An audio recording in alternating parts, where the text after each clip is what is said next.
Hello guys.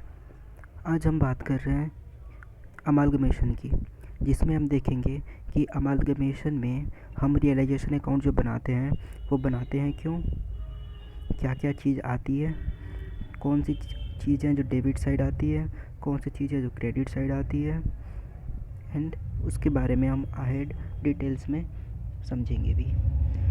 ये एक quick revision है फॉर अमालगमेशन की रियलाइजेशन अकाउंट। गाइस, सबसे पहले मैं आपको बता दूं कि अमालगमेशन में दो पार्टी होती है। एक पार्टी होती है seller and another is buyer. इसमें जो सेलर पार्टी है मीन्स जो सेलर कंपनी है जो अपने आप को सेल करा रही है या अमालगमेट कर रही है किसी बड़ी कंपनी में, अगर उसकी बुक्स ऑफ अकाउंट्स को हम क्लोज़ करते हैं तो उस टाइम पे जो हम सबसे पहले अकाउंट बनाते हैं डैट इज़ रियलाइजेशन अकाउंट। इस रियलाइजेशन अकाउंट को बनाने का पर्पज़ ये होता है कि जो ओल्ड कंपनी है जिसे हम सेल कर रहे हैं उसकी जो भी एसेट्स एंड लायबिलिटीज़ हैं उसे हम क्लोज़ करके एंड कम्प्लीटली अपनी बुक्स ऑफ अकाउंट को बंद कर दें। रियलाइजेशन अकाउंट में हम सबसे पहले जो एंट्री करते हैं मीन्स जो वैल्यू डालते हैं that is asset side. Asset side means कि रियलाइजेशन अकाउंट की डेबिट में हमारी पहली एंट्री होती है कि realisation account debit to all assets.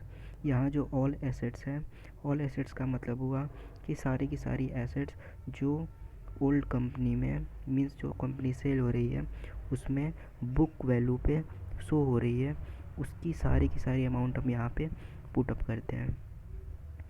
And यहाँ पे जो बुक वैल्यू में सारी की सारी एसेट्स आएंगे उसकी एक रिक्वायरमेंट ये है कि ये सारी की सारी जो एसेट्स हैं उनको जो परचेजिंग कंपनी है वो एग्री कर रहा हो कि वो उसे लेगा, क्योंकि अगर वो मना कर रहा है कि वो नहीं लेगा देन वो यहाँ पे नहीं आएगा।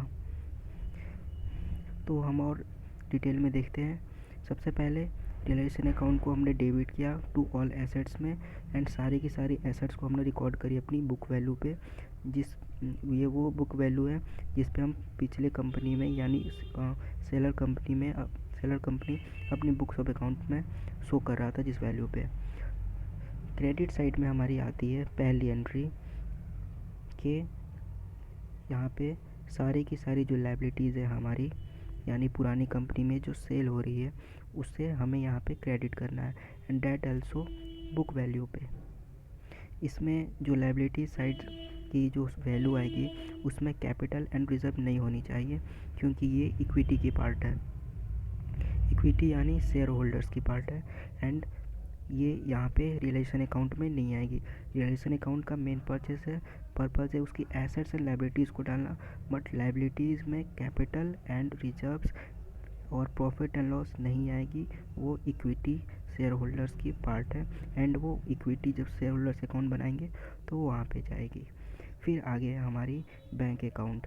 बैंक अकाउंट यहाँ पे इसलिए है क्योंकि जो लायबिलिटीज़ जिसे हमने क्रेडिट करी है बुक वैल्यू पे, ये सारी की सारी जो अमाउंट है यहाँ बुक वैल्यू पे जो ये सारी की सारी वो अमाउंट है जो हमने अपने बुक्स ऑफ अकाउंट में शो कर रहा था एंड रियलाइजेशन अकाउंट में वही लायबिलिटीज़ आएंगी जिसको जो परचेजिंग कंपनी है उन्होंने एग्री करी है कि वो उसे लेंगे।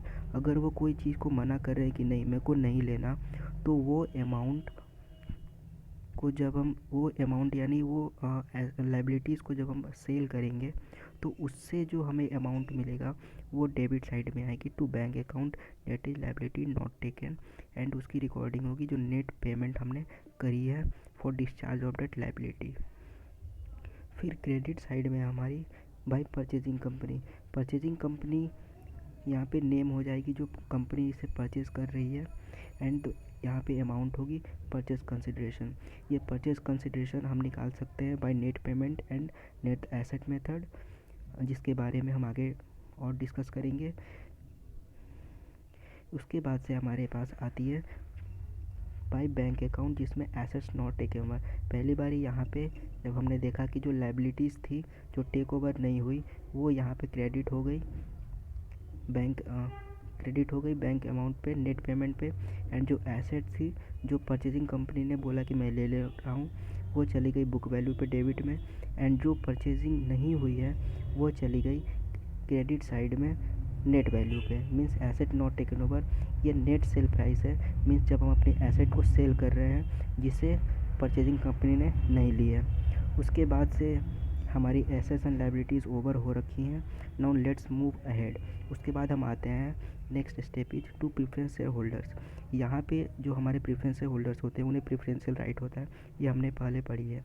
इसमें जो अमाउंट है वो हम डालते हैं कि जो प्रेफरेंस शेयर होल्डर्स पीछे हैं एंड उनकी क्या प्रॉफिट मार्जिन है, and that amount is put up here.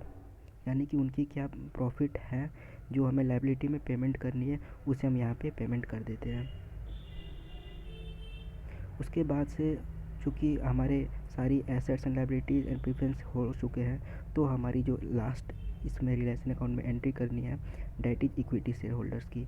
अगर प्रॉफिट होता है, इसे जब हम बैलेंस करेंगे दोनों साइड को, debit side and credit side, तो जो कम या ज़्यादा है उसके अकॉर्डिंगली हम बैलेंसिंग फिगर को लेके चलेंगे इक्विटी शेयर होल्डर्स के अकाउंट में, because equity is the owner, and जो भी लॉसेज या गेंस होती है that is finally transferred to the equity account. इसमें अगर लॉस होती है देन हम उसको अमाउंट को ट्रांसफ़र करते हैं इक्विटी शेयर होल्डर्स अकाउंट में, एंड रिलेशन अकाउंट में उसे हम क्रेडिट करते हैं। नेक्स्ट इज अगर प्रॉफिट होती है तो उसे हम इक्विटी शेयर होल्डर्स अकाउंट्स के रूप से डेबिट कर देते हैं in realisation account, means entry हो जाएगी relation account debit to equity shareholders account. ये हो गई हमारी अकाउंट की क्लोजिंग, एंड इसी के साथ दोनों साइड बैलेंस हो जाएगा। अब हम अगर ये देखें कि हमें रिलेशन अकाउंट के लिए क्या क्या एंट्रीज पास करनी होती है, तो भाई साहब सबसे पहले हमारे पास ये realization account debit to all assets account, फिर all liabilities account debit to realisation account, फिर जो लायबिलिटीज़ टेक ओवर नहीं हुई है means realization account debit to bank account, फिर जो एसेट्स टेक ओवर नहीं हुई है means bank account debit to realisation account.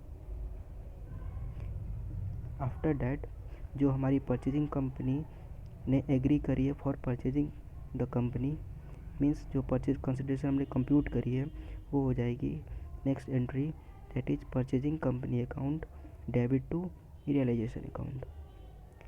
And फिर आएगी अगर हमारे पास प्रेफरेंस शेयर होल्डर्स है then realisation account debit to preference shareholders account, and finally इसकी जो बैलेंस है that will be transferred to equity shareholders account. अगर प्रॉफिट है then we will definitely debit, that is हमारी entry हो जाएगी realisation account debit to equity shareholders account. अगर हमारे पास लॉस है देन हमारी एंट्री हो जाएगी equity shareholders loss account debit to realisation account. So friend keep updated, and अगर कोई और डिटेल चाहिए, कोई क्वेरी चाहिए देन कमेंट। नेक्स्ट वीडियो हम अपडेट करेंगे about purchasing company account. All the best for future.